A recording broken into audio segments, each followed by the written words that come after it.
I hear so often from viewers of the channel, Luke, it seems like you never make a mistake. It seems like everything you plant grows successfully. You just have the most amazing garden. And I'm not only, inspired, but I'm also discouraged when my garden doesn't look as good as yours. And so as much as I wish that all of that was true, maybe the discouragement part might be true, because sometimes when you see people that you think are succeeding and you see yourself as not succeeding, that can kind of be a little discouraging. But I wish all of that was true, that, everything I grew well. I wish that I was the world's best gardener, right? We all want to be the world's best gardener, but in reality, that's not true. So often I think we're dead set on the here and now. Like, if I'm not successful now, then I'm a failure. It's not black and white like that. Gardening is not, if I didn't grow this, I'm a failure and I'm not going to grow it again because I didn't grow it this time. If you didn't grow a plant successfully, look at why. Maybe it wasn't the right plant for the area that you're trying to grow. Maybe you just weren't ready to grow it yet. Maybe it was more challenging than you were ready for. And those things are all okay. And they can all lead to disappointment. But it's taking that disappointment and realizing, okay, well, it didn't work out. What went wrong? What can I improve on? What can I learn from? And then next year is another opportunity to try again or to do something differently. And that's the best thing about a garden, is it's not once and done. Your life hopefully does not depend on this year's garden being successful, because I'll be honest, if my life depended on it, I'd have been dead years ago, because there has never, not one year, regardless of what you see on camera. I always try to show the good and the bad. I think I've always done a very good job of that. But every single year I have had failures. So if my garden depended on, if my life depended on my garden 100% being successful, I'd be a dead man. So with that being said, let's go into those plants that I just cannot grow or haven't grown successfully yet, but still continue trying. All right, let's go. The first plant that I've not been able to grow successfully that I still try to this very day is cauliflower. Now, I've said from the very beginning, cauliflower is a challenging crop. Some people can grow it successfully. I've seen some people just throw it in the ground and they say, I don't even know what I do, it just grows. And if that's you, congratulations. I am happy for you. I'm not jealous, I'm happy for you. But for me, it's a challenge. It is a challenge for some reason, and I'm not sure, maybe I haven't found the right variety yet. Maybe there's some things that I just haven't done that I want to do. And I have some suspicions as to what I can try next year.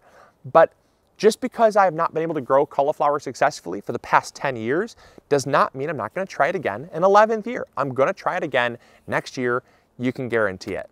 And so cauliflower is one that I've really struggled with. It always gets really yellow. It just kind of gets gnarly and nasty, and it gets discolored. I know one of those things that I have to do is tie the leaves up. You have to blanch the cauliflower, because if it gets exposed to the sunlight, it starts to turn colors. It starts to turn yellow or green, it starts to flower and get all gnarly. The problem is, it's just the right timing. I've not been able to nail the timing yet. And so I'm gonna take most of winter to really research and study what others are doing, just to kind of better learn how to grow cauliflower. All right, the second one that I really struggle with is celery. Now, I've been able to grow celery successfully, so it's not really one that I completely fail at, but it's one that I struggle with, because celery is one that, much like cauliflower, requires blanching to make the flavor much better. Now, this has just been catching it at the right time. It's just a timing thing for me. If you blanch it, it's the process of taking the leaves and pulling it together so that the stems get nice and white. It keeps it from photosynthesizing and getting really very green tasting, very strong celery tasting. And for making soups and stuff like that, it's not a problem. However, if you're just using it for fresh eating, it can have a kind of an astringent, kind of a bitter taste. And a lot of people don't like that, as well as myself. I don't really love that. And so, when it comes to growing celery, that's just something that I'd like to improve on, is just trying to catch it at a little better time. In the past, I've either caught it too early or too late. Too early, and it actually will cause the inside to rot out. It actually holds in too much moisture, and the center of it just turns to mush. Or if you catch it too late, well, it's already too late, and it already tastes like really strong celery. So that's one that I really, I can grow. It's just getting it where it's like table fare celery, where, you know, like you go to get some hot wings or something like that, and they give you a side of celery. I've never been able to get that way. It's just always very strong and very green. So that's one that I'd like to improve on as well. The third crop that I've wanted to try so badly but never successfully grown has been peanuts. Peanuts are tricky for here in Michigan. It is possible, and that gives me hope. However, it might take a little bit of, testing and trialing to get it right, because peanuts, they take a long time to mature, and they take a lot of hot, humid weather. You know, three things that we don't really have a whole lot of here in Michigan. And so I might have to kind of do some trialing, but I've not given up hope. I'm definitely gonna try it. I may try next year throwing them in some containers, and that way I can start them earlier indoors and then move them outside to kind of give them a better chance. But just something I'm thinking about trying, but it's definitely something that I've really struggled growing in years past. All right, and the fourth crop is going to shock you all. The fourth crop that I've never been able to grow successfully has been apples. I've had these apple trees here. I have two of them. I've had them in the garden for almost 5 years now, and they have never, not once, produced an apple that I can bring into the house. They've produced some apples, but they're generally pretty nasty. So the issue has been things like pests, as well as fungus and disease. They've really had an issue with just producing consistent apples. They're real nasty. And so that being said, one of the things that I'm gonna be doing next year that I should have done a long time ago is I'm gonna be pulling these out. I'm actually gonna be pulling these out because they're not a good variety for our region. When I bought them 5 years ago, I didn't have any idea what a good variety was. I just saw them at the store and I said, those seem like a good variety to grow. And they really weren't. They did not produce well, they didn't grow well, they're very disease prone.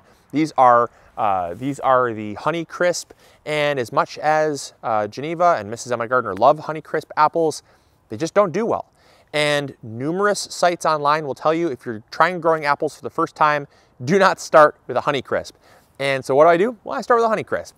And so I'm not chalking this up to a failure. This is just a learning experience where I picked a wrong variety, doesn't do well in my area. It's challenging to grow for most even experienced apple growers. So it's one of those things where I'm gonna pull these out, I'm actually going to replant, and I'm gonna plant with two different varieties. So I'm gonna greaten my chances of success. I'm gonna plant a Fuji, and I'm gonna plant a Gala. That way I'm gonna have two different types, both we love, both varieties we absolutely love, and they're gonna be two better varieties. They're gonna cross-pollinate, we're gonna get better production, more disease resistance, and I think we'll do far better once that happens. So those are four varieties those are four different crops that I've never been able to grow successfully.